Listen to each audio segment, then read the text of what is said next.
Famille, votre âme serviteur Eric Otete alias le sanglier. D'après la rumeur qui court que la mère de Thibaut Adjatis a été arrêtée, j'ai fait le déplacement d'Awinje pour Akebe pour venir voir cette situation. Donc maman est là, mais elle n'a pas été arrêtée.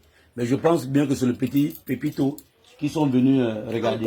Encore rechercher. Donc moi-même je suis en train de chercher Pépito pour pouvoir faire un live d'explication avec Pépito qui nous donne réellement la bonne version, parce que je n'ai pas envie de spéculer qu'il a été arrêté pour ça et pour ça. Donc lui-même il nous donne la vraie version. Donc là je suis avec la maman de Thibaut Adjatis, elle est chez elle. Hein, c'est ça non maman, tu peux confirmer non? Oui. Que tu n'as pas été arrêté? Je n'ai pas été arrêté. Mais les agents étaient ici? Les agents étaient ici, mais venir regarder mon fils qu'ils ont pris depuis 13 jours, qui est sorti hier du cachot. Tout à l'heure à 13 h, 4 agents de la DGR sont encore revenus me dire que on cherche mon fils Pépito. Mais depuis hier qu'il est sorti, il n'habite plus avec moi. Je ne veux plus qu'il habite les Akébés jusqu'à nouvel ordre. Je suis bel et bien là. Ok. Bon, donc vous avez écouté non, maman est à la maison, mais sauf que c'est son fils qui est recherché. Donc pour le moment, Pépito n'est plus ici. Donc maman demande aux agents de ne plus revenir lui. C'est ça, te déranger en un mot. Oui. Parce qu'on ne te dérange pour rien. Parce que tu n'es pas responsable de ce que font tes enfants. Voilà. On lève derrière là-bas et si on peut mettre ici parce que c'est ici où il y a la carte. Ça c'est pour lui. Oui. Ça c'est gaspillé. Oui. Ok. Bon, la famille, on va essayer de retrouver Pépito pour voir si on peut faire un live d'explication avec lui. Comme ça, il nous donnerait la bonne version. Pourquoi est-ce que les agents sont assez tous. Bon, big up la famille. Alors qu'il a fait 13 jours au cachot, ouais. Hein, ils n'ont pas eu le temps de lui poser ces questions-là. C'est maintenant aujourd'hui qu'ils ont encore pensé à lui poser des questions. Mais maman, quand il est sorti, en réalité, qu'est-ce qu'il t'a dit? Quelles sont les questions qu'on lui posait là-bas? Le 15 juin, ouais. Quand il avait été arrêté au niveau d'ici, dans sa famille, ici, le 15 juin. Ils l'ont arrêté ici à la maison? Ils l'ont pris ici à la maison. À quelle heure? À 16 h.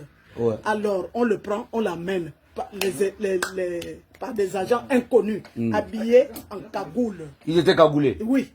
Il y avait que les yeux et la bouche. Ils l'ont pris, ils l'ont amené. J'ai demandé où est-ce que vous amenez mon fils. Tout le monde a couru au niveau de là où ils ont garé la voiture au canal. Ils ont sorti les fusils. Comme pour intimider la population qui criait, oh c'est comment, oh laissez-le, oh. Parce qu'ils commençaient par le tirailler par la culotte. Il n'était habillé qu'en culotte, le torse nu. Alors on l'a amené pour une destination inconnue. Ils ne m'ont rien dit, ni à moi, la maman, ni à la population. Alors à 17 h, je vais trouver quelqu'un de bonne foi. Que je demande de m'aider. On vient d'amener mon fils. Il dit d'accord, la personne m'amène à la présidence. À la présidence, il va se renseigner. Au retour, il me laisse dans sa voiture. Au retour, il me dit, maman, ça va? J'ai dit, ça va. Maman, tu as le moral? J'ai dit, j'ai le moral. Est-ce que tu as éprouvé mon fils qu'on vient d'arrêter ou non? Mais ce qui est bien vrai, c'est qu'on va le laisser. Il a eu une petite culotte blanche. J'ai dit, oui, torse nu, oui. Mais est-ce qu'il aura des liens avec Thibaut Adjatis? J'ai dit, mais quel lien? Thibaut Adjatis est mon premier fils. Quel lien on cherche? J'en ai mis au monde 10 enfants. Thibaut est l'aîné. Des femmes comme des garçons. Ils sont 10. Ils sont 5 femmes. Ils sont 5 garçons. Donc, le monsieur a dit, bon, j'ai seulement voulu t'aider et te rendre service. On retourne. Ok. Sûrement ton fils va rentrer en soirée. J'ai dit d'accord. J'ai attendu toute la nuit de samedi 15. Mon fils n'est jamais rentré. Dimanche matin 16, mon fils n'est jamais rentré. Je ne connaissais pas là où il est. Et c'est maintenant encore le même dimanche à 17 h qu'un agent de la DGR m'appelle. Bonsoir maman Solange. J'ai dit oui, bonsoir au téléphone. C'est qui? Oh, vous avez un fils qui a été arrêté. J'ai dit oui, je le cherche même. Je ne connais même pas là où il est. Oh, il est ici à la DGR. Il a faim et il est malade. J'ai dit il est malade. Il a quoi? Hier quand on est venu le chercher, il n'était pas malade. Il est malade, il souffre de quoi? Oh non, maman. Je t'ai seulement dit qu'il veut manger, il a faim. Attendez. Donc vous aussi, vous savez arrêter les gens. Mais vous n'avez pas de budget pour leur nourrir. C'est encore à moi, la maman, de faire à manger. Et aussi le taxi. Je ne ferai pas seulement à manger, seulement je vais venir. Mais en taxi, papier. D'accord, comme il s'agit de mon fils, j'arrive. Je suis allé, j'ai trouvé l'agent qui me reconnaît que oui. Maman, pourquoi tu m'as parlé mal? Moi, on m'a seulement demandé de te demander d'amener à manger. J'ai dit non, papa, mets-toi à ma place. Depuis hier, je cherche mon fils. Il a été enlevé par des êtres inconnus qui ne m'ont jamais demandé la destination là où on a mené mon fils. C'est maintenant, en soirée là, me voilà, il fait nuit, que vous me demandez de l'apporter à manger et qu'il est malade. Il souffre de quoi? Bon, j'ai apporté à manger. On m'a fait goûter à manger. Bon, je veux le voir, il est où? Oh non, tu ne pourras pas le voir. Je dis, comment ça? Je ne pourrais pas le voir. Pourquoi je veux le voir? Depuis hier qu'on l'a enlevé, je ne l'ai pas vu. Je veux bien le voir. Oh non, si tu veux bien le voir, il faut passer demain matin et vous allez discuter avec son enquêteur. Je dis, il n'y a aucun problème.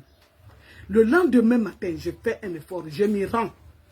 Aller rencontrer son enquêteur qui me raconte, j'appellerais ça raconter sa vie. Oh non, c'est pour nécessité d'enquête. J'ai dit, mais attends, petit. Toi et moi, là, tu ne vois pas que je suis ta mère?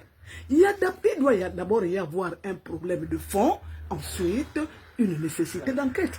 Mais vous l'enquêtez sur qui et sur quoi? Il y a eu quoi et qu'est-ce qui se passe pour aller directement aux enquêtes? Oh non, on nous a dit que les nouvelles reviennent de la présidence. Les autres reviennent de la présidence. Que quoi? Même celui qui a tué Jésus, quand même on a su, l'histoire nous disait que c'était les Juifs. Comment on a su que c'était les Juifs? Mais maintenant, comment l'autre va revenir de la présidence que la maman ne doit pas voir son fils? Attention, je n'ai pas mis cet enfant au monde seul. Il a des pères, même si son père est mort, les grands-pères, le grand frère de leur papa vit. Les petits frères de leur papa vivent. Les grandes sœurs de leur papa vivent. Attention. Dites-moi un mot pour que j'aille saisir ma belle famille et leur dire de quoi il s'agit. Oh non, c'est toujours pour nécessité d'enquête. J'ai dit merde. Lundi, je ne peux pas voir mon fils, nécessité d'enquête. Mardi, j'y vais, j'apporte la nourriture, je ne peux pas voir mon fils, nécessité d'enquête. Mercredi, je vais encore voir, toujours. Alors, il y a quelqu'un, celui qui était de garde, qui a fait un effort de le mettre dehors pour qu'on puisse bavarder un peu. Aïe, le fameux enquêteur, lorsqu'il descend de l'étage, il commence à tonner. On vous a dit que celui-là ne doit pas être dehors. Vous ne savez pas qui il est. C'est le petit frère de Thibaut Adjatis. S'il y a des fuites, c'est de votre faute. Alors tout de suite, et c'est qui le chef de poste? C'est qui le chef de poste a eu peur. C'est qui le chef de poste? Viens me voir.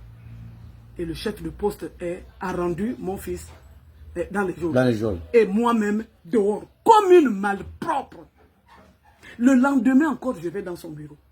Je dis, mon fils, qu'est-ce qu'il y a? Oh, normalement, moi, enquêteur, je ne devais même pas te recevoir. Si je te reçois, c'est parce que tu es une mère. Ah! Mon fils, tu es arrivé, hein? Ça, c'est quel langage que tu me parles? Papa. Même ma fille qui est avec moi, qui est la petite soeur d'Adjatis Thibaut, elle a dit petit. Ça là, comment dirais-je? Le camp que tu vois là, nous avons eu à habiter ici. Notre papa aussi, c'est-à-dire le papa d'Adjatis Thibaut et moi, fut aussi un enquêteur. Nous avons habité dans le camp là. Il était gendarme. Il a pris la retraite, un adjudant-chef major. Il a eu pour matricule de gendarmerie 1058. Donc on peut dire que lui, c'est un 1058e gendarme. Donc avant que vous ne soyez né, qu'est-ce qu'il y a? Non, le type ne voulait pas nous voir. Un jour même, il m'a vu. Donc à la fin, tu as fini par voir le petit? Rien. Je ne voyais pas le petit. Ouais. Le jour où il m'a vu, il a fait le cinéma, il ne savait pas pourquoi j'étais là. J'avais déjà appelé l'avocat, Maître Moubembe. Maître Moubembe m'a donné son numéro. Et moi, j'ai cru que il fallait aller l'attendre là-bas à la brigade de recherche. Et ça coïncidait aussi avec le goûter, le déjeuner que je devais amener à mon fils. J'ai amené le pain, j'ai amené de l'eau, j'ai donné, oh oui, maintenant il faut aller dehors. Ce sont les consignes données par l'enquête. L'enquêteur me dira que ce sont les consignes données par la présidence. Alors, l'enquêteur là n'a pas su pourquoi j'étais là. Or, j'attendais comment dirais-je, qu'est-ce que j'ai dit là? J'attendais l'avocat. Alors, curieusement, maintenant j'appelle l'avocat. L'avocat me dit, non maman, rentre. Ne reste pas là. Moi, pour aller rencontrer ton fils qui est mon client, je n'ai pas besoin de toi. J'irai là-bas sans toi. Mais je te rendrai compte. J'ai dit, d'accord, papa, vas-y. Donc c'est comme ça que j'ai saisi Maître Moubembe. Que non, vraiment, trop c'est trop. Je n'ai jamais vu ça, entendu ça de ma vie. quand même, on prend quelqu'un, on arrête quelqu'un parce qu'il est le petit frère de l'activiste Adjatis Thibault et on l'interdit les visites. Est-ce normal? Est-ce qu'on fait comme ça? Est-ce qu'on fait comme ça? Ok, bon, ça c'est Donc, le mot de fin. le mot de fin de maman. Il n'y a que mon fils maintenant lui-même, comme il n'est pas là, je l'ai déplacé de là depuis qu'il est sorti de la cellule. J'ai dit, tu ne restes plus là jusqu'à nouvel ordre. Donc, il y a que lui qui peut être mieux placé pour vous expliquer ce qu'il a vécu. Sinon, mon fils a été torturé jusqu'à ceux qui l'ont même amené à l'hôpital des institutions des armées. Ok. Mot de fin, je suis là, je ne suis pas arrêté.